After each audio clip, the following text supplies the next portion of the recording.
on some of these issues from attorneys who've helped found this academy and develop our nonprofit status, and in many cases have fought the good battle with us to bring intelligence and knowledge and science into the art of dentistry. And that among those people who've been instrumental in bringing this information forward is Dr. Carl Meyer, who is a professor of chemistry, a licensed attorney, and a great crusader in the bringing forth of new information and knowledge. And what he's going to tell you today is about the dilemma that dentistry is in, and some of the landmines and the pitfalls and some of the problems that we as practicing dentists and physicians might experience. And that without further ado, I'd like to turn the podium over to Dr. Meyer, and you have at least 1 hour to address, and then we'll have at least an hour afterwards for question and answer. So our last organized speaker of the day, Dr. Meyer. Thank you very much.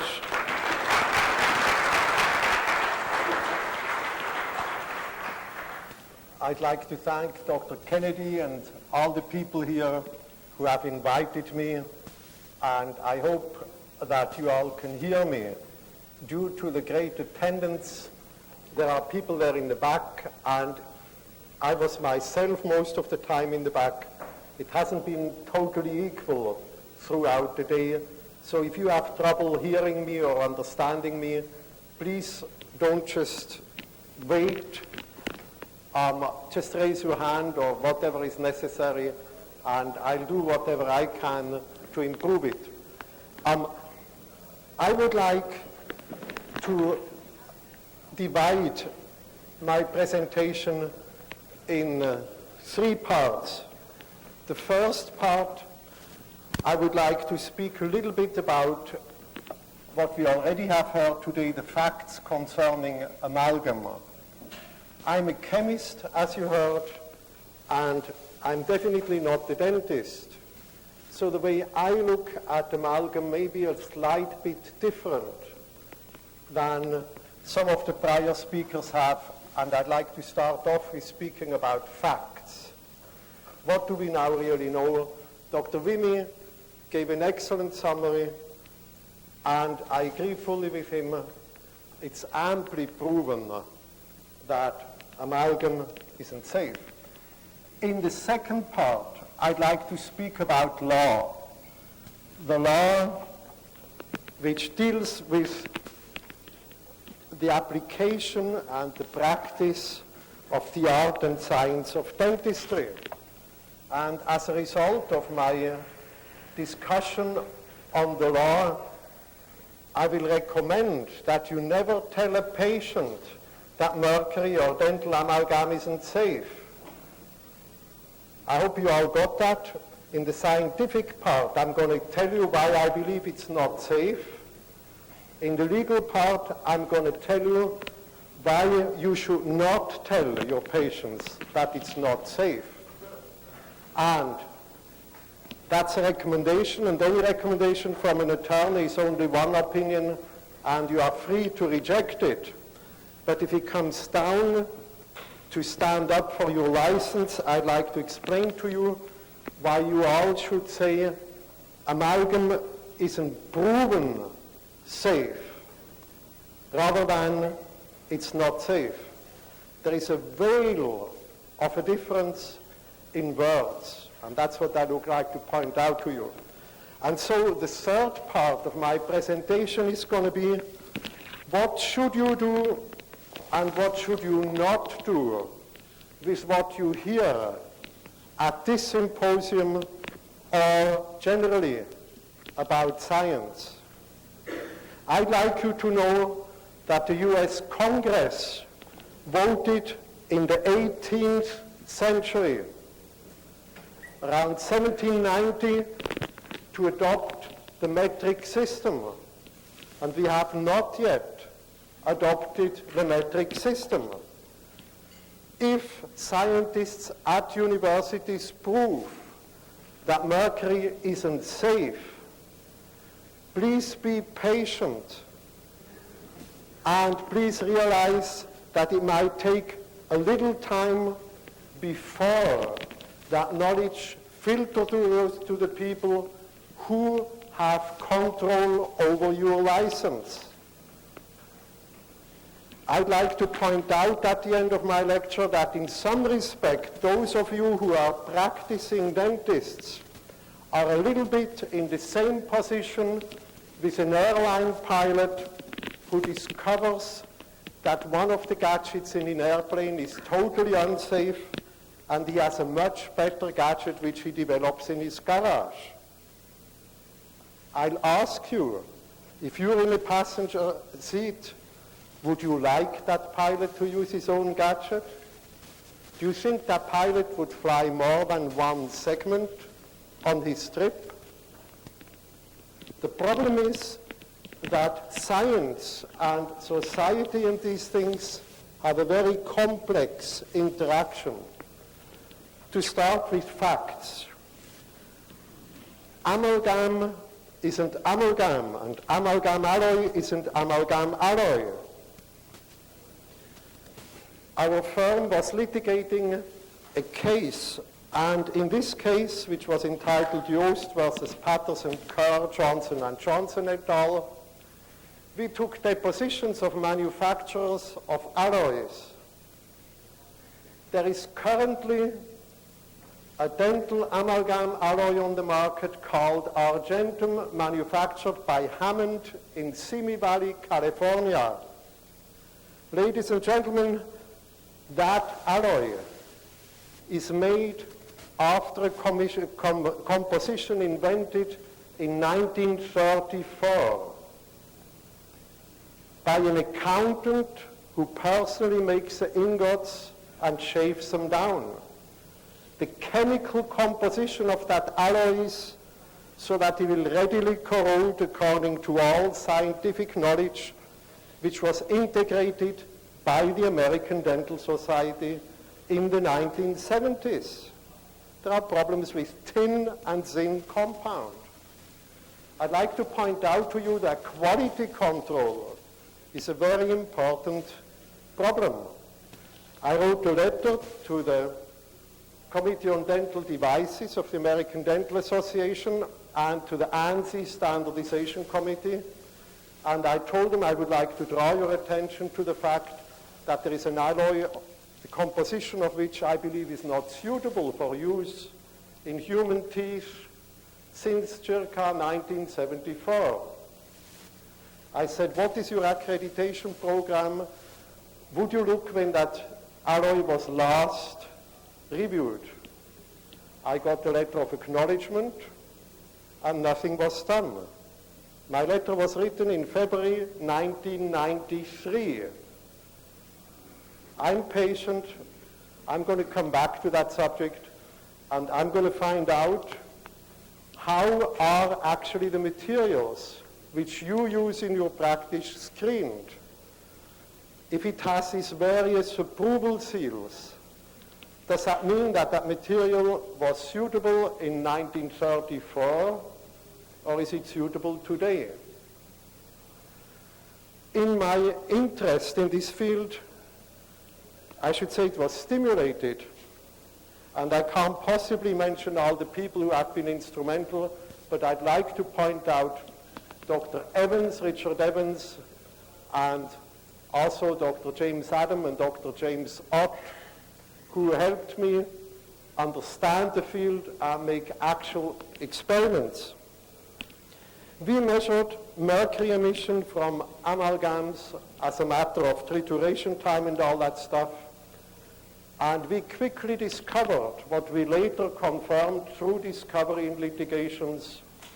If you buy encapsulated amalgam, there is another quality control problem. It's not so that it's 50.0% mercury plus or minus 0. We found industry data which shows that it's more like plus or minus 30%.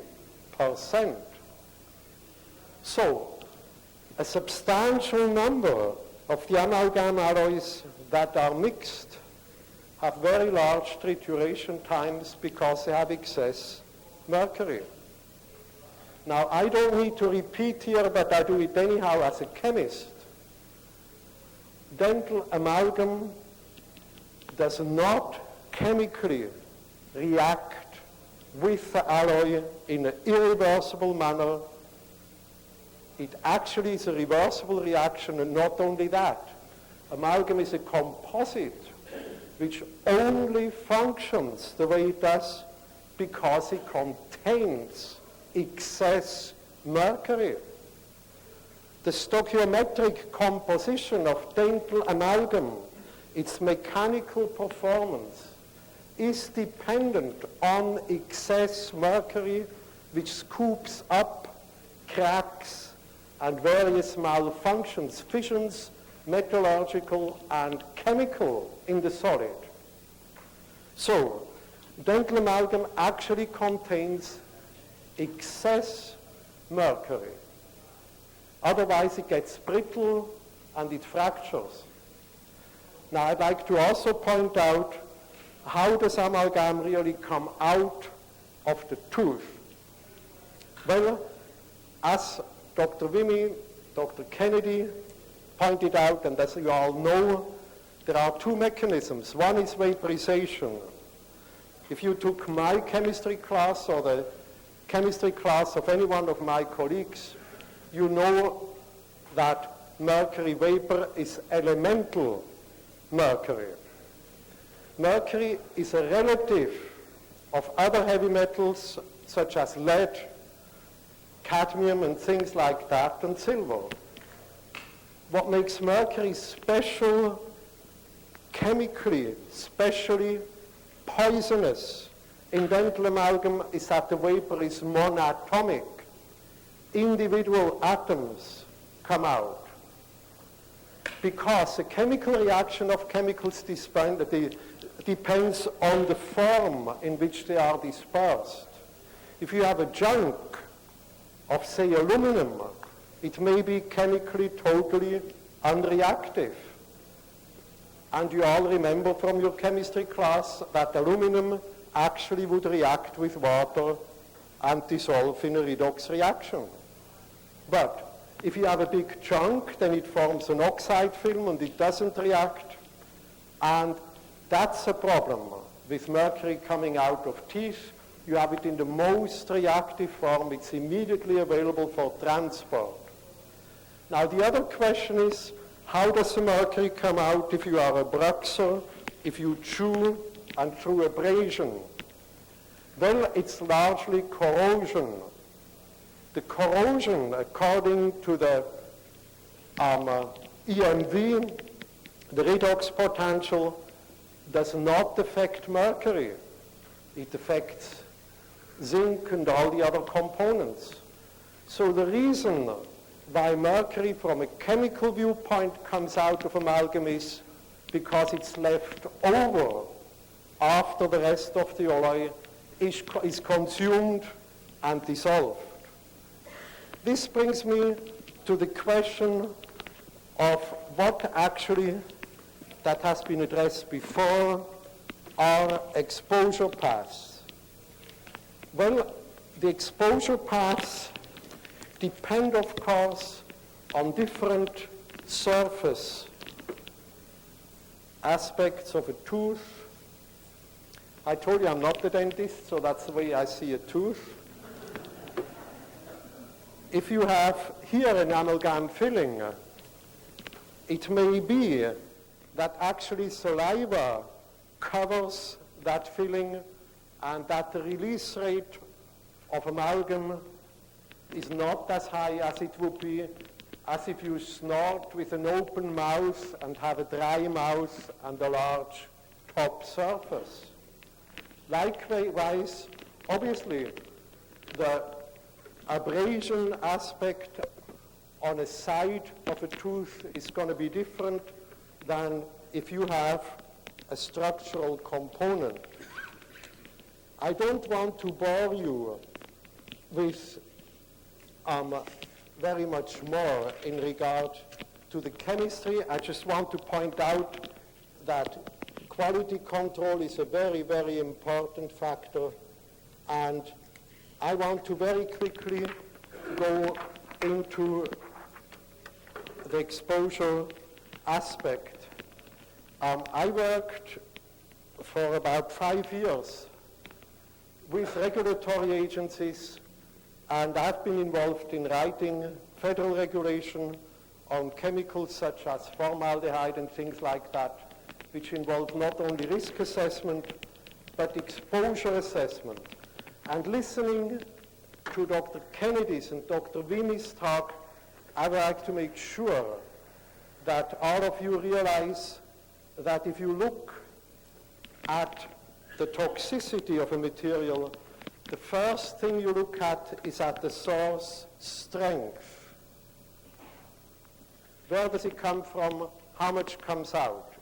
It's a lifetime source. The second question is the exposure level. The exposure level is defined in US federal regulatory circles as the concentration at the point where the exposure is experienced. In other words, that would be the concentration in saliva, at the tooth, or in the air above the tooth. In addition to that, once you have an exposure level, there is a daily or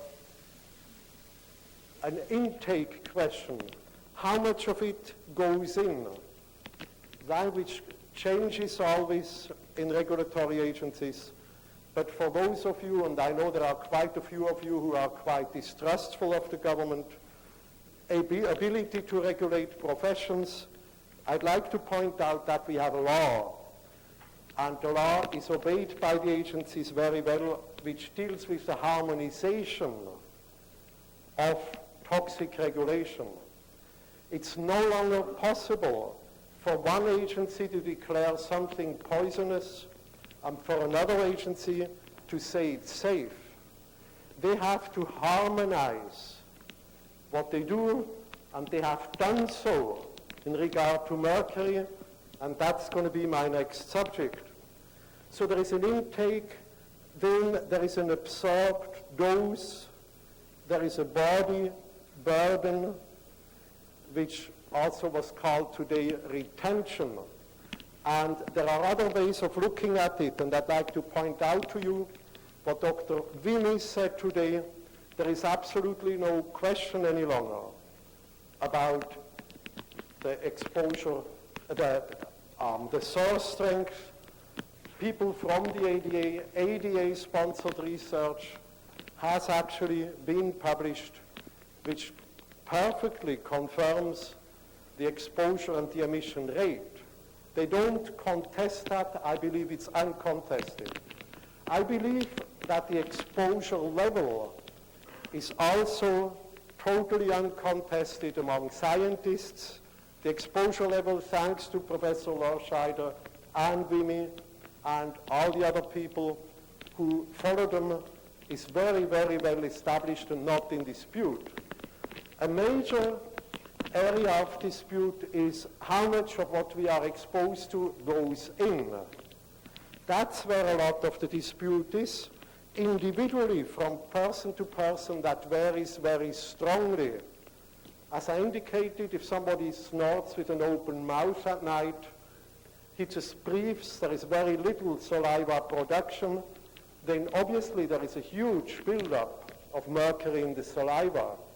There may be a buildup in pockets in the mouth. Dr. Adam Evans and I have tried to estimate exposure levels for litigation purposes, and we came to the result that in each individual case, the exposure and the intake actually changes during day, during night, as we go along. In other words, there will be indefinite controversy about individual exposure. Thinking about the law aspect, only jury can determine what the exposure was of a person and the intake, because science alone encounters so many parameters. Then the body burden is very well known by now. The toxicity is extremely well known. And what is our major problem? Our really major problem is that the effects, the adverse effects of dental amalgam are experienced in a different part of the body than where dentists normally work. Hence, organized dentistry says in our part of the body, there is no problem, it's safe. We have an interdisciplinary communication problem, and this is the reason I see as a scientist on what's happening. Now, I believe that from a scientific viewpoint we are at an extremely exciting point in history. It has been proven that dental amalgam is not a suitable material. Now what next? Here comes a metric system, 200 years. That's an awfully long time for something which is really potentially harmful to 220 million Americans. So what is actually going to happen? Well, I turn now educator, and I'd like to point out to you that knowing something doesn't help very much yet. From knowing, we have to go to understanding what it means. Then the next level is to go from understanding it to be able to apply it. And once you can apply it, then you still have to survive the jungle out there of competing professionals who wait to stab each other in the back. So you have to be able to apply your knowledge over various steps. And at the end of my presentation, I'm going to say that the IAOMT has done an incredible job. You have an absolute unique opportunity. I believe what you're doing is as important as a change from the American College of Surgeons, of dental surgeons, in the middle of the 19th century. But the impact will depend on what you do from here. To be blunt and to be brutal, sitting here and learning and knowing is absolutely vital. You can't do anything in life before you know it, but it doesn't get you anywhere yet. I believe your academy should start having, now that you reach this stage, work groups, round tables, where you actually, in established learning methods, integrate what you do with other dental experience when you have your Saturday colleagues come together to your practice and have your clinical round tables or whatever you individually call them. And then the next step beyond that is you have to learn how to understand it. Now, in addition to that, I will say that there is a need for standing up for your knowledge with the right people. If an airline pilot discovers that something is not that safe in an airplane, I think most of us would agree that it's a no-no for the airline pilot to go in the cabin and say it over the speaker to the passengers. And yet this is exactly what I see some dentists do. Going to the passengers for a pilot or going to your patient and complaining about material is not only not very effective, it may be very damaging to your license. And I want to explain to you exactly why, and that's why I use the analog of the airline pilot. What should you do? My recommendation is that you actually fight with the people who have power over your license and the people who have power over the dental materials, the people who have power over agentum and over amalgam. I'm, like you are, in the survival race, and as an attorney, like you, time is for me what I live from. When I learned about what happened with Hammond, I immediately applied for, and I'm a voting member on the Medical Device Committee of the ASTM. I just got the staff 2 inches thick, for voting on whether dental devices should be approved and allowed for medical practice in heart surgery and stuff like that. This is an area you all can do. Go home, take a postcard, write to the American Society for Testing and Material and say you would like to be on the medical device committee, and once you are then a member, anybody can become a member, then say you want to have your own dental device committee, and your dental device committee can write standards, and that's the way to go.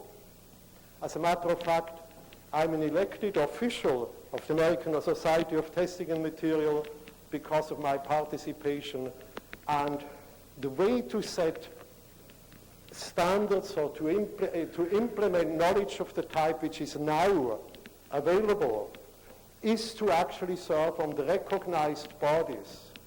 I have to warn you, first of all, it costs $50 to be a member a year, and second, there are committees which are already full of people who have their own opinion.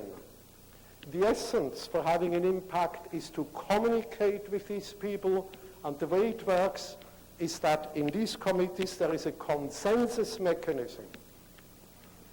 ANSI and ASTM by law have to have people from government, industry, and consumers.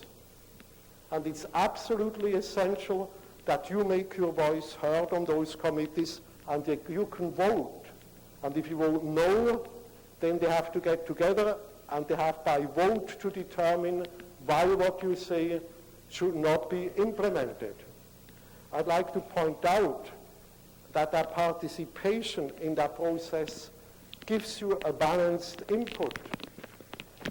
I became aware of that process because industry proposed me, consumers proposed me, and the federal government proposed me to serve on the panel 10 years ago on formaldehyde.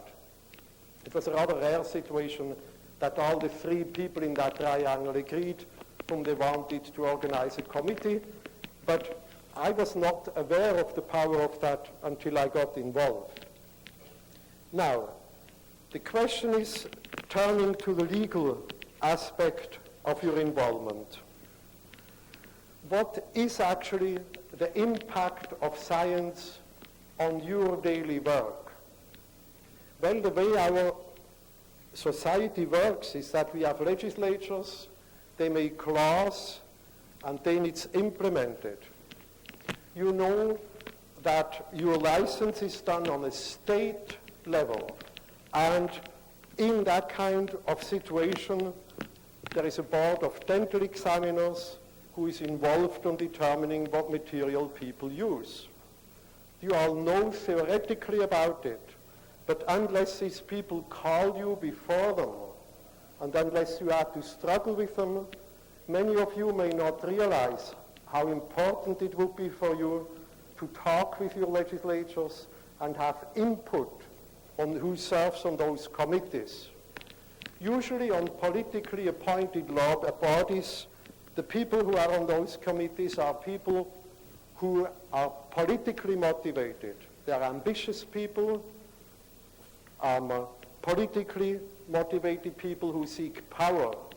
It's not surprising that the people then who sit on medical boards are people who don't have that much time to learn about what you do.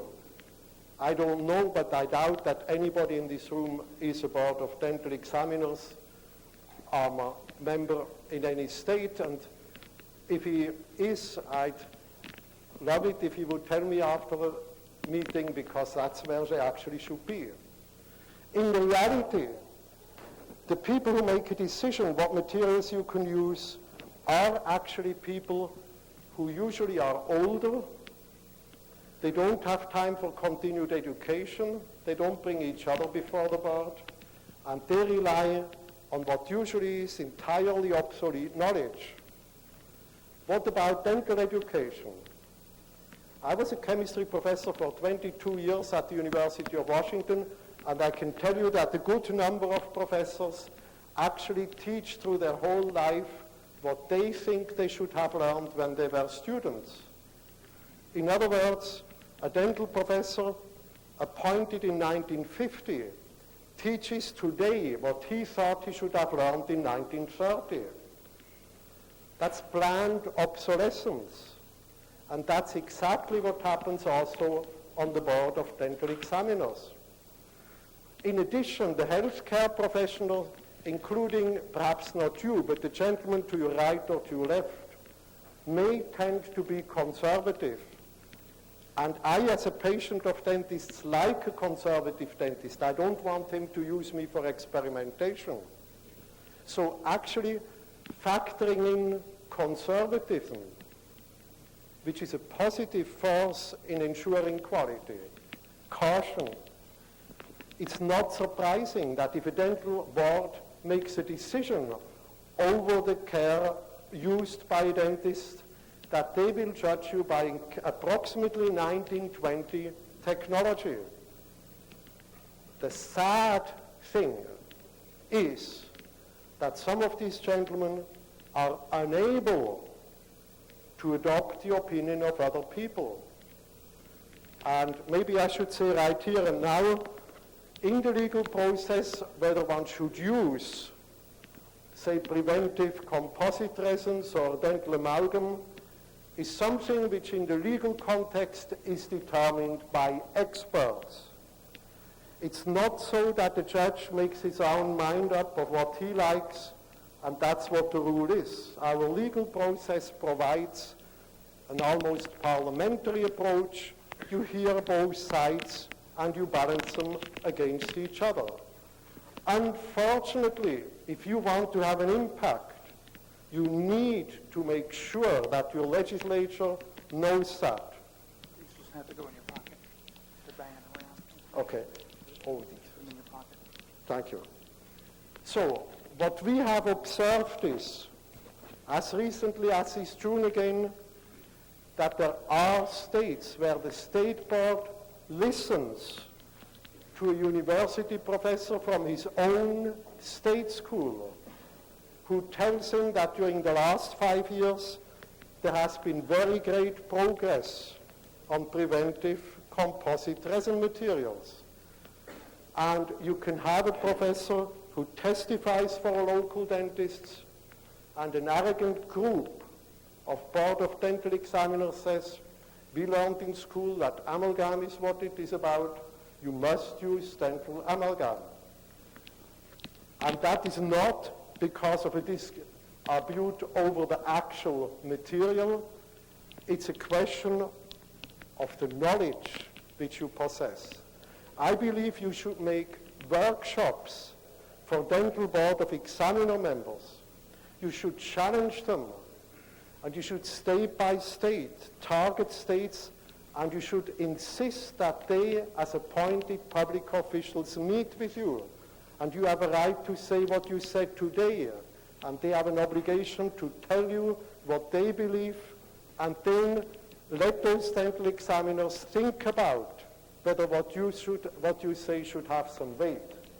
So I'm giving you some kind of a program for the future. Now, the biggest problem I have with translating science into practical if we are here, we all get excited. I get emotional if I see a life work such as Professor Lorscheider and Vimy reach the level which they have. That's incredible. That happens very rarely that somebody can bring proof in such a nice form. So what's our tendency? We go back home and tell everybody about it and say, Professor Vimy proved.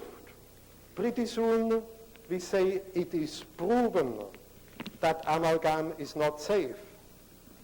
In the real world, there is always somebody who has the burden of proof. And the difficulty is with the burden of proof. If you tell your patient that amalgam is not safe, then you're called in before the board.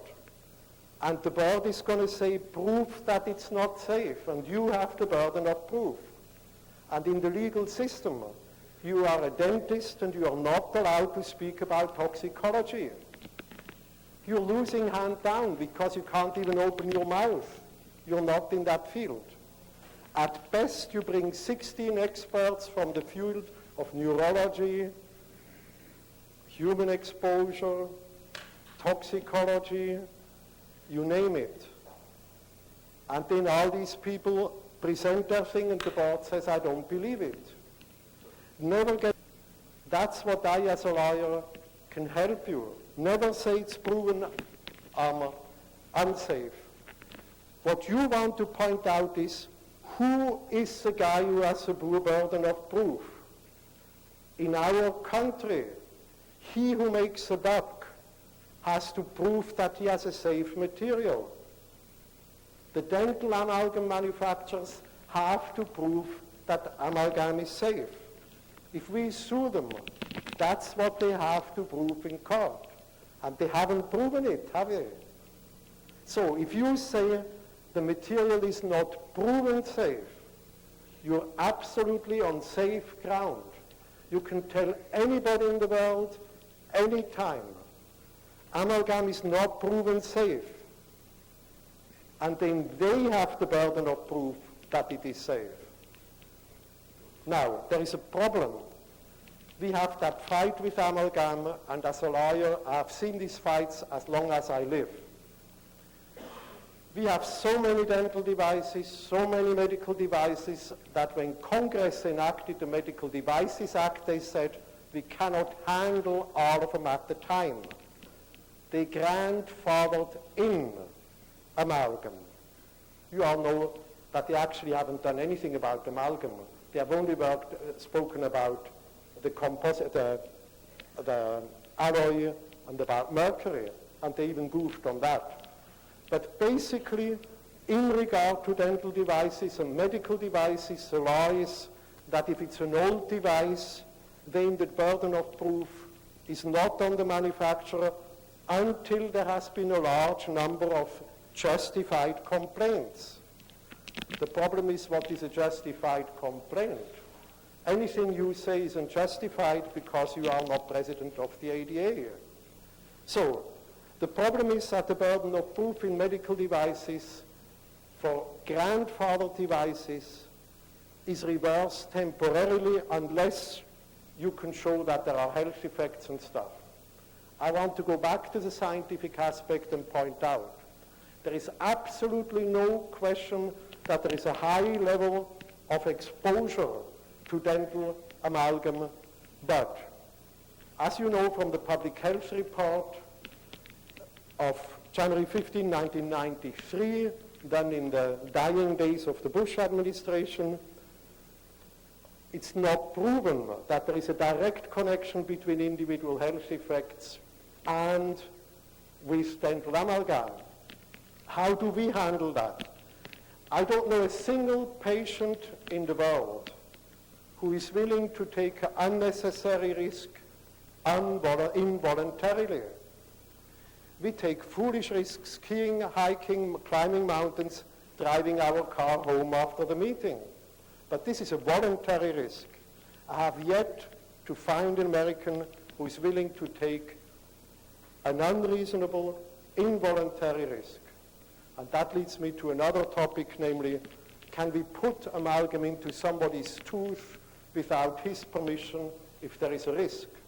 But I believe that if you tell a patient that there is an exposure and that there is a risk of exposure, that very few people will want that material. There are very large numbers of consumers who don't want lead in their food. They have special diets to avoid all heavy metals, and I believe we have a right to know what's going into our mouth. In other words, a consumer has a right to minimize if he wants exposure. Whether there is a health effect or not is absolutely not the business of any authority. So this brings up another subject matter, namely, what about informed consent? I'm going to go over this in a somewhat retrieve matter again, but I want to say right here and now that informed consent is as misunderstood as just about any other legal principle. Having a good form is absolutely useless. Whether you have a good form or not is irrelevant. The question is, does the patient actually understand to what he agrees? I have one client who did a fabulous job, and probably that's why he was sacked by the board. He actually never removed amalgam on the same day when he talked with patients. He always told them, go back home, think about it, and what have you. The fact is that the patient needs to have time to consult with other people. What is the 1J code of ethics of the ADA? It's unethical to remove dental amalgam solely on the recommendation of the dentist. But if he can go home and talk with other people, then according to the ADA, it's fine. That doesn't mean that the ADA doesn't call people in for peer review who have followed the code and do exactly that. But that's what the code is. So informed consent means you have to give somebody time to understand it. There is a totally different aspect yet. Informed consent consists of two totally separate things. One is providing the patient information, and that is an expert task. You have to provide the patient information which tells him what you know about competing material, risks and benefits. And then your function as a dentist stops. The second part of the consent is no longer an expert function. It's a function for a layperson to decide what he wants to do with his own body. Once he knows the risk, the decision whether you want the risk, whether it's foolish or not, is solely the patient. This is what the courts have decided in most states, and very definitely in California. I looked at the last 30 decisions, and all last 30 decisions are exactly consistent. Informed consent consists out of two components: informing the patient, give him expert advice, and then for the patient to make his own choice whether he wants a risk. We had dinner yesterday with one of our colleagues from England, and he confirmed that there are still quite a few people in England who at their 21st birthday go to the dentist and say, take it all out. Well, it seems to me I don't need to convince anybody here whether that's a good idea or not.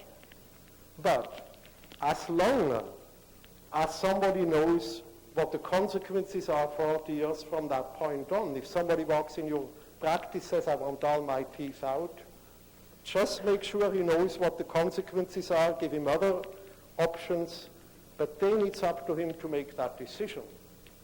So now I'd like to quickly look with you at a couple of formulations, and you all know by now that law is not very straightforward and always the same, but it constantly changes.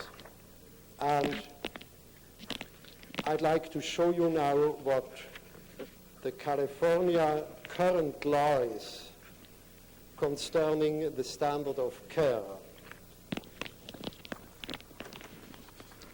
In California, the standard of care, this is the latest revision which is in effect 1991, is actually more unfavorable to you than old law.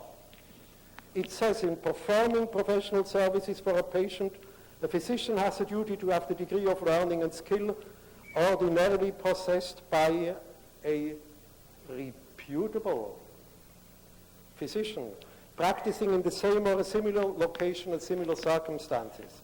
Now, how in the world do you find out whether somebody is reputable? You ask the California Dental Association. That's what you do. There's an organized profession. The problem with the standard of care is that you are judged by a socializing process. What does the majority feel should be done? special weight being given to people who have served in political functions such as the Board of Dental Examiners. If you find what Dr. Wimmy finds and Dr. Lorscheider, and you find out that they did wrong for 100 years, how do you handle that? The law is absolutely clear. You have to be prepared to stand up before reputable practitioners. The Executive Committee of the California Dental Society, the Judicial Council, they're coming in linking elbows. Organized. They are the organized profession because they are organized. They have legal counsel. And they say a reputable dentist won't take out amalgam. Down with you. The truth is that whether what you do is right or wrong scientifically is irrelevant to the court. The question is was it other people do? We are not even at the stage yet where there is an actual dispute within the profession as there is in other fields. Some of you may know that if you go to a gynecologist, obstetrician, and if you are a middle-aged woman and you live in New York, that he may say, it comes out, we'll take the knife. You also may know that in California the standard of care would be radiation. The fact is, since it's state functions, you may have conflicting standards of care in different states. And so we do. If you want to have an influence, it's your life, it's your license, it's your career. Write to your legislatures, organize workshops. But unless you have 24 reputable practitioners standing behind you, you're out of luck. I'd like to point out that we had a hearing before a Board of Dental Examiners about 6 weeks ago, and we had a dental professor from the state university who said that my client did everything absolutely right. And the Board of Examiners, by its decision, determined that the dental professor doesn't know what he does, and they do. We're going to have a substantial fight in the state of Iowa between the dental school and the Board of Dental Examiners, because the Board of Dental Examiners doesn't believe what the dental professors told at the hearing, and they stressed that they testified free of charge. They don't believe that that's fit to be practiced in their own state. This goes into dental education, continued education, and you have to tune in. Now, further duty of the physician is to use the care and skill ordinarily exercised in like cases by reputable members of the practicing in the same and similar locality. We're right back. We're right back. That word reputable was introduced in 91. Up to 1991, it wasn't reputable. It was more like by the majority, or it changed over time. But now it's reputable. Doesn't that put it straight on the line? In other words, if you don't do what they say, you're not reputable. In history, things go up and down. You all have your own opinion about what our economy does. But things go up and down. And it's not uncommon that if Dr. Wimmy and Dr. Lorscheider finally reach the point where they prove that scientifically amalgam is not safe, that they bring the guillotine out and they start really executing people. In our case, which we had in Iowa, the local lawyers warned us. They said the Board of Dental Examiners is a Nazi party. Well, I grew up in Switzerland, side by side with Germany during World War II, and to some extent, if you hear what you hear today, you're like the same situation, and I want to stress that. You may find it tasteless and slightly exaggerated, but you're a little bit in the same situation 40 million Germans were when they heard there were concentration camps. You're actually in a situation for which you didn't bargain when you got your license. You have now scientific knowledge, and now you're called upon to stand up and be counted. You know what happened in Germany.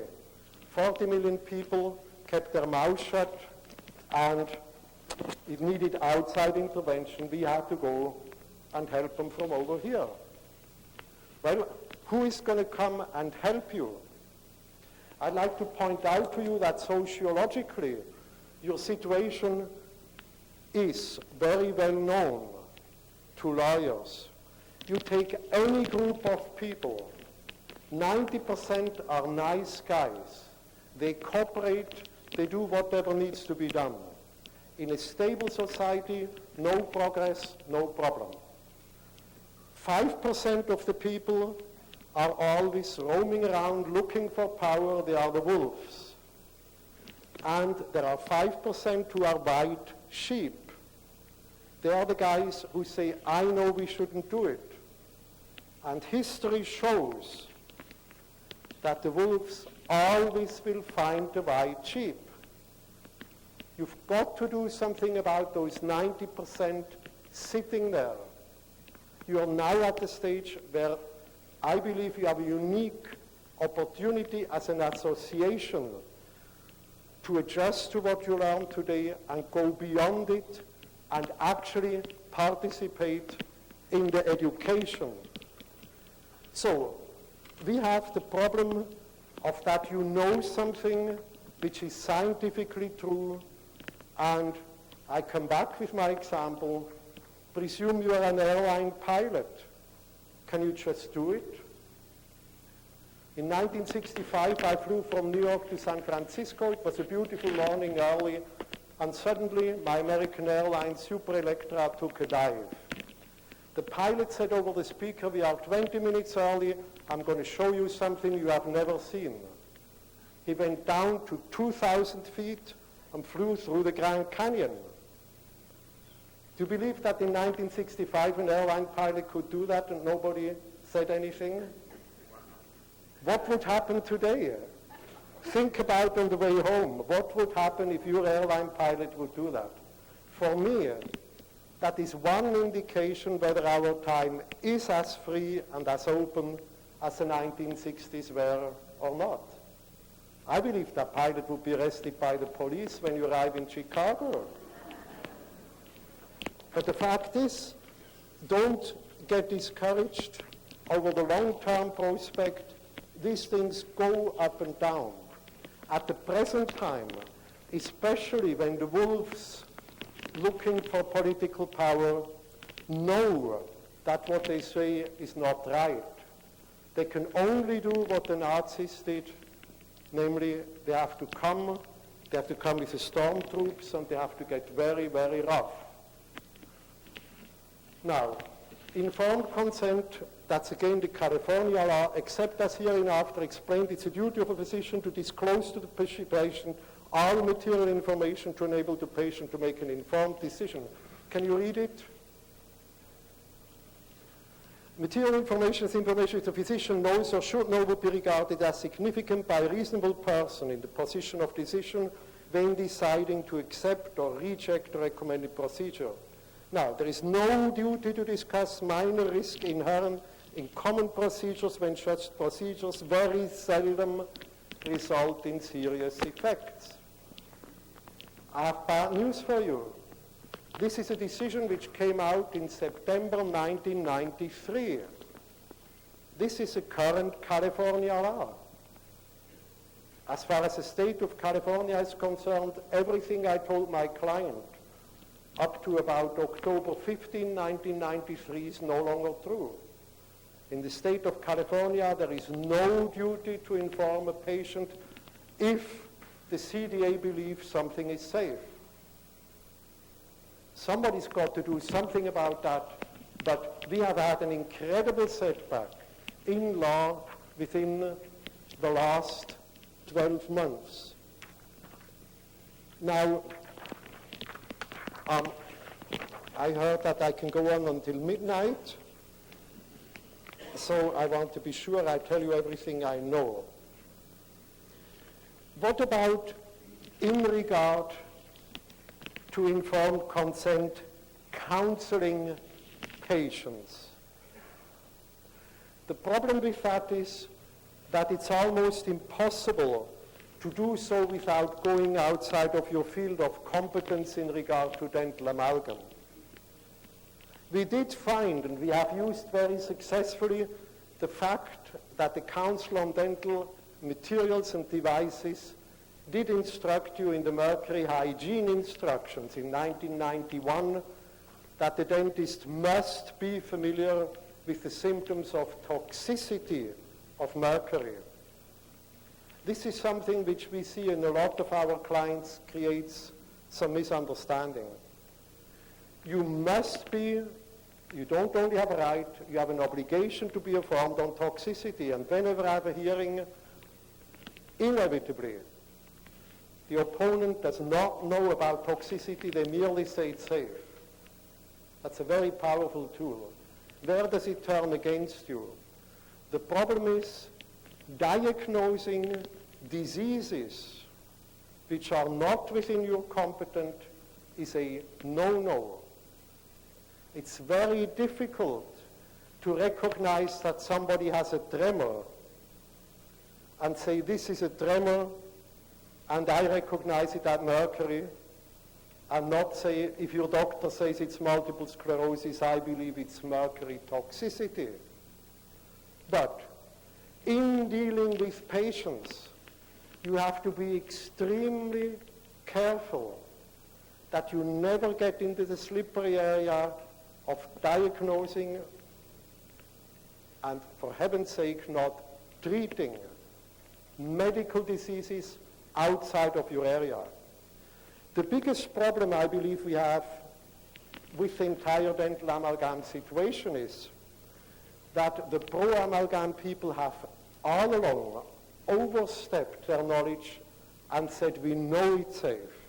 This is a tragedy because there is such a thing as courtesy among the healthcare professional. I don't need to tell you that I, as a lawyer, occasionally encounter that when we would like a witness.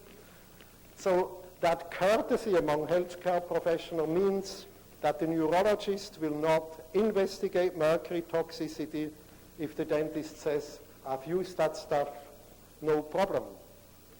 Do all of you know that the American Medical Association passed a resolution, I believe in December 1993, asking to eliminate the use of mercury in all occupational and consumer occupational situations and consumer products.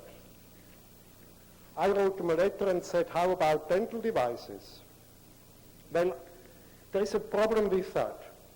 Dental devices, like lots of medical devices and pharmaceuticals, have a risk-benefit balance, as Dr. Kennedy explained to you. The situation with the risk-benefit situation is that you may have a cancer radiation agent which is very beneficial. A chemotherapeutic would be a good example. It may kill half of the people, but the other half survive, and that might be worth the risk. What I think has not been sufficiently used as a weapon by dentists in your position is the fact that dental amalgam has absolutely no pharmaceutical benefit. Has absolutely no pharmaceutical benefit. If you state that, you will still find a board of examiner who says that mercury might be used in salves and ointments and it's a pharmaceutical and it actually arrests decay. Well, that's no longer tenable.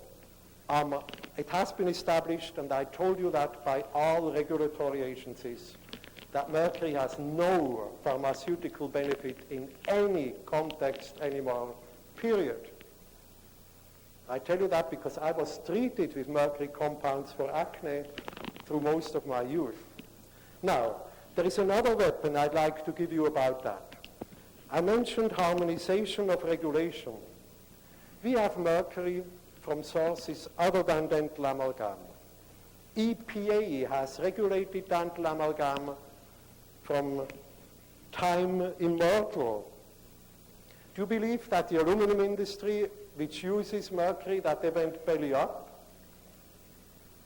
The industries who were affected by mercury regulation by EPA have gross revenues 10, 50 times larger than the largest dental amalgam manufacturer. EPA called panels of toxicologists